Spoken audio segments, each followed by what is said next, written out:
मला बघायचं असेल तर बघा, नाही तर स्क्रोल करा, कारण या व्हिडिओमध्ये काहीही एस्थेटिक नाही आहे. हा मुंबई आणि नवी मुंबईला जोडणारा ऐरोलीचा ब्रिज आहे आणि लॉकडाऊनमध्ये मी इथे सायकलिंगसाठी यायचे. आज जवळजवळ 2 वर्षांनी मी इथे आली आणि इट्स रिअली डिस्गस्टिंग. इथे जितका कचरा पडला आहे, लोकांनी केला आहे, तो खूप डिस्गस्टिंग प्रकार आहे सगळा. खरं तर या ब्रिजच्या बाजूला जी चालण्याची जागा आहे ती खरं तर खूप छान होती.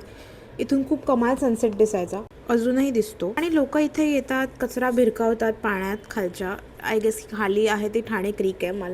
माझं जॉग्रफी जरा कच्चं आहे, मी मॅपमध्ये बघून एक्झॅक्ट लोकेशन टाकेन. पण इथे एवढे सुंदर व्ह्यूज आहेत आणि इथून चालायची इच्छाही होत नाही आता, कारण मध्ये कचरा पडलाय आणि तो कचरा इथे पडलाय कारण लोकांना तो खरं तर पाण्यात फेकायचा होता, पण लोक रस्त्यावरून जो कचरा भिरकावतात तो पाण्यापर्यंत पोहोचत नाही आणि हा मधला चालण्याचा जो भाग आहे तिकडे पडतो.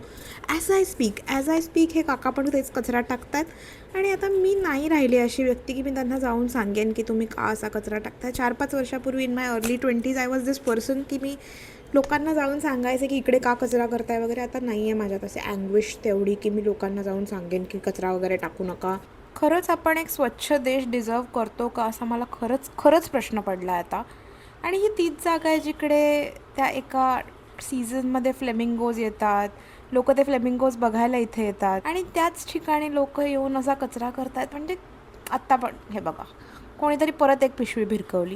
म्हणजे हे बघा, इकडे असे लोक येतात, ब्रिजवर बाईक थांबवतात आणि कचरा फेकतात. किती कचरा पडला इकडे, याचं काही लिमिटच नाही आहे. आणि आपणच माणसं म्हणून अशी असलो तर आपण किती वर्ष सरकारला ब्लेम करणार आहोत. आज पण मी सायकलिंगला गेले होते तेव्हा मी नारळ पाणी प्यायले आणि त्याचा स्ट्रॉ अजूनही माझ्या बॅगमध्ये आहे. नाही टाकला मी तो स्ट्रॉ इकडे तिकडे, कारण मी विचार केला प्लास्टिक मी घरी जाऊन कचऱ्यात टाकेन, कारण माझ्या घरचं सगळं प्लास्टिक रिसायकलिंगला जातं. यात माझं फारसं क्रेडिट नाही आहे, माझ्या आईबाबांचं क्रेडिट आहे. पण वॉटेवर, म्हणजे मला असं कोणी क्रिप करायला लागलं ना की भारत किती अस्वच्छ आहे, तर मला असं होतं की कारण आपण घाण करतो. And then there are some organisations like beach please India जे इथे येऊन मॅनग्रोव्ह क्लीनअपचं काम करतात वीकेंड्सना. And how it impacts marine ecosystem वगैरे, ह्यात तर मी जातही नाही आहे अजून.